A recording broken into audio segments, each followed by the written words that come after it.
이 문제에서 키포인트는 국물을 토함으로써 미수에 그쳤다? 그럼 이거는 장애 미수구나 라는 걸 일단 캐치해야 되고, 그 다음에 법원으로서는 장애 미수니까 장애 미수에 대해서 검토해야 되는데 왜 불능 미수에 대해서 도저 은는 도만 보조사 은는 도만 도라는 거는 여기에 플러스 이것도 판단해 달라는 거잖아요. 그러면은 장애 미수는 나왔고 불능 미수 성립에 대해서도 왜 판단을 할까? 했을 때 농약이라는 게 항상 이렇게 이런 독극물 농약 이런 거는 사람의 그 치사량이라는 게 기준이 있다. 그래서 청산가리처럼 그 단 1g만으로 1g이 뭐야 0.1g만 혈액에 녹아도 뭐 이렇게 저기 하는 경우가 있고 뭐 이렇게 다 다르잖아요. 예. 그렇기 때문에 뭐 수면제도 뭐 한 번에 많이 먹으면 죽는다면서요. 예. 그런 식으로 양이 있기 때문에 항상 그런 걸 염두에 두고 이렇게 해서 이게 불능미수도 그러면 예를 들면 그 뭐 농약을 조금만 넣은 거랑 전혀 죽음이랑은 전혀 관계가 없는 배탈도 안 날 정도 조금 넣은 거랑 충분히 죽을 수 있는 치사량을 넣은 거랑 같이 그 같은 그 선상에서 볼 수가 없죠. 그래서 그거 항상 염두에 둬야 되고 만약에 이거에서 캐치를 못해서 왜 불능미수에 대해서도 판단을 한다는 거지? 이렇게 해서 물음표가 됐다 그러면 이제 나머지가 다 틀렸다는 걸 캐치해서 2번으로 답을 가야겠죠. 그래서 이거는 이 범죄자가 들어가야 돼서 이건 틀린 지문이었고 근데 이런 것도 캐치를 못하면 이제 어려워지죠. 얘도 모르겠고 얘도 모르겠고 뭐가 틀린 거지? 분명 옳은 거니까 하나는 맞고 나머지 세 개는 다 틀렸다는 얘기인데 이제 막 이렇게 헤매는 이제 상황이 발생하죠. 3, 4번도 뭐가 틀렸는지 볼게요. 소송 비용을 편취할 의사로 소송 비용의 지급을 구하는 손해배상. 이거는 이제 민사소송을 알면 너무 쉬운 지문이죠. 근데 이제 지금 국가직 7급 형법을 보는 이 과목이 검찰 수사직 마약 수사직 이 검찰직 7급 국가직이면 검찰직밖에 없는데 그 검찰직 그 검찰 수사관들 뽑는 검찰직은 민법 민사소송법은 안 보니까 이 민사소송법에 대해서는 모를 수도 있거든요. 그렇기 때문에 이런 게 조금 그냥 좀 어려울 수 있죠. 여튼 소송 비용을 편취할 의사로 소송 비용의 지급을 구하는 손해배상 청구의 제기할 수가 없죠. 이거는 민사소송을 모르면은 이런 게 되는지 안 되는지 뭐 되는 거 아닌가? 손해배상 청구니까 이런 거 많이 들어봤으니까 민법을 공부 안 했어도 손해배상이라는 개념은 전 국민이 다 알잖아요. 그러니까 이제 뭐 되는 거 아닌가 이럴 수가 있죠. 근데 이거는 이제 민사소송법에 그 소송 비용은 이제 따로 이렇게 하도록 손해배상 청구에 서로 제기할 수 없도록 되어 있죠. 만약 이렇게 제기하면 각하입니다. 예, 각하고 이러한 소의 제기는 일반인의 판단으로 보아 결과 발생의 가능성이 있어. 그쵸. 일반인의 판단으로 보면은 사실 일반인들은 이게 뭐 모르잖아요. 일반인들이 뭐 민법, 민사소송법을 다 공부하는 게 아니니까. 그러니까 이게 사실 그냥 상식선을 생각하면 이게 맞는 지문인데 일반인의 판단으로 발생 가능성이 있다는 게 맞는 지문인데 그 실제로는 그 판례 내용은 결과 발생의 가능성이 없다. 이건 애초에 불가능하다. 왜? 민사소송법 법전에 적혀 있잖아. 너 민사소송법 공부 안 했니? 약간 그런 거죠. 예. 당연히 다 대법관처럼 다 민사소송 정도는 다 공부하는 거 아니야? 약간 이런 느낌이라고 생각을 하면 됩니다. 그래서 발생 가능성이 없어서 사기죄 불능미수가 그 불능미수에 해당하는 게 아니고 이건 아예 무죄다. 발생 가능성이 없기 때문에. 그래서 이거 약간 그럴싸하죠. 이게 불능미수? 만약에 내용을 알고 있어도 그러니까 이게 지금 이중 함정이 있는 거예요. 지금 이 3번 지문이. 그래서 일단은 손해배상 청구에 서로 안 된다는 거. 그 다음에 만약에 이렇게 하게 되면은 그럼 불능미수냐? 손해배상 청구 서로 하면 안 된다면서요. 각하라면서요. 예. 소송 비용은 하는 게 따로 있다면서요.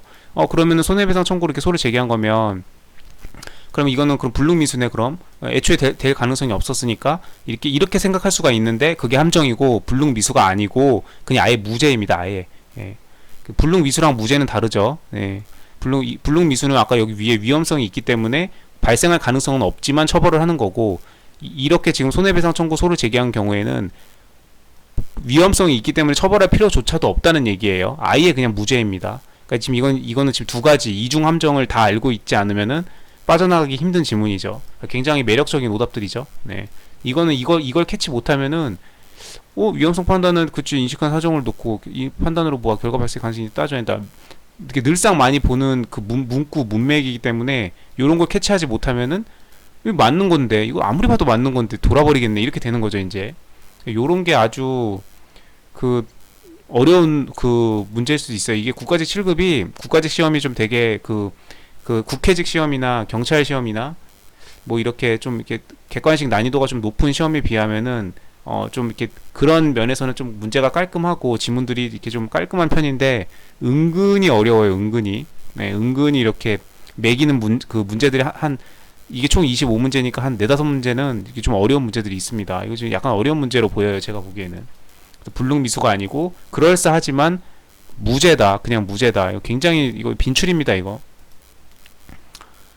빈출이고, 그 다음에 일단 여튼 틀렸고, 불능미수가 아니고 무죄고, 그 다음 4번 뭐 염산 에페트린 이런 게 뭔지 뭐 알게 뭐예요. 네, 이런 뭐 판례가 있겠죠. 이것도 당연히 교반해서 뭐 히로뽕 제조를 시도해가지고 교반한다는 단어도 되게 낯설죠. 약품을 교반한다? 뭐죠 이게? 교반? 하였으나 약품 배합 미숙으로 완제품을 제조하지 못한 경우 성질상 결과 발생의 위험성이 없어서 습관성 의약품 제조죄 불능범에 해당한다. 자, 이런 경우도 뭐 판례를 이런 것까지 뭐 솔직히 다 알 수가 없죠. 예. 근데 이제 이거 판례를 보니까 이게 뭐 이제 이런 약품들을 섞어서 어떤 적정 비율로 배합을 하나 봐요. 그래야 이제 히로뽕 마약이죠. 뭐 필로폰? 히로뽕. 필로폰이 그 일본식으로 히로뽕이라고 하는 거죠. 필로폰. 예. 아무튼 그런 그 마약류들 그런 게 이제 그 배합을 하는데 왜 영화에서도 보면은 막 마스크 쓰고 막 실험실 같은 데서 이렇게 막 무슨 실험 대단한 실험들 하듯이 막 그런 거 많이 하잖아요. 막 다 마스크 둘러쓰고 마약 제조를 하는데 이게 그 비율이 안 맞아가지고 마약이 만약에 생성이 안 됐다 그랬다고 할지라도 그거는 우연적으로라도 비율이 맞으면은 마약이 될 수도 있는 거잖아요. 그렇기 때문에 아예 위험성이 없는 건 아니다고 봤습니다. 그래서 불능범이 아니라고 봤어요. 그래서 이 4번도 틀린 겁니다. 결과적으로는 이건 좀 개별 판례도 알아야 되고 좀 어려웠던 문제 같습니다. 불능미수 1번 피고인이 행위 당시 피고인이 범죄자가 행위한 당시에 그걸 놓고 객관적인 일반인의 판단으로 기준으로 판단한다. 그러니까 지금 이 2번 1번 문제는 여기 지금 이거를 여기 앞에를 바꿨는데 여기 뒤에도 바꿀 수 있죠. 그 피고인의 판단으로 보아서 이렇게 할 수도 있죠. 그래서 피고인의 판단이 아니고 객관적으로 판단해야 하기 때문에 그 일반적인 여기서 일반인이라는 거는 그 피고인과 같은 지식 수준을 갖고 있는 같은 계층 변호사 집단이면 변호사 집단 의사 집단이면 의사 집단 이런 식으로 그 예를 들면 의료 과실 사안이면은 동종의 의사들을 놓고 의사라면은 마땅히 그 정도의 의학 지식이 있어야 되고 그 정도의 그 의학 처치를 예상할 수 있었다. 근데 왜 너는 왜 그렇게 했니? 그래서 사람이 죽었잖아. 그래서 너한테 책임을 묻겠어. 이런 식으로 동종 집단을 기준으로 그 속한 집단을 기준으로 객관적으로 이렇게 판단한다. 이 일반인이 무조건 대한민국 국민 5천만 명을 말하는 게 아니고 그 동종의 집단, 그 평균 집단, 어떤 변호사가 어떤 잘못을 해가지고 소송이 걸렸다. 그러면은 보통 그 변호사들의 집단에서 그 기대할 수 있는 수준, 의사 집단이면 의사 집단 이런 거죠. 그래서 그 객관적으로 일반의 판단으로 판단을 하는 거고 다만 판단의 대상은 일반인 행위 당시가 이건 말이 안 되죠. 국어적으로. 네, 그 피고인이 그 범죄자가 행위 당시한 그걸 놓고 이렇게 판단하겠다라는 거. 뭐 아무것도 아닌데 이런 걸 왜 문제로 내나 모르겠어요. 네. 뭐 이런 것도 눈에 안 들어오면은 뭐 그렇죠. 그러니까 이렇게 판례를 이렇게 그냥 뭉뚱그려서 그냥 대충 의미를 이해하고 넘어가면 이런 게 발견이 안 됩니다. 눈에 안 띄어요. 아무리 읽어봐도. 네. 그래서 한 문제 이렇게 한 문장을 이렇게 뜯어가지고 이렇게 곰곰이 곱씹어보는 그런 훈련을 해야 됩니다. 그다음 소송 비용을 편취할 의사로 이게 지금 1번하고 3번이 같은 판례에서 판결 요지 1번, 2번을 이렇게 슬쩍 띄어놔가지고 마치 다른 판례를 지문으로 낸 것처럼 이렇게 냈어요. 1번, 3번이 같은 판례에서 나온 겁니다. 그래서 판결 요지 1번은 여기다 들어갔고 판결 요지 2번은 여기 3번으로 들어갔네요. 소송 비용을 편취할 의사로 이렇게 하는 경우 이거는 아예 불가능이고 불능 미수도 아니고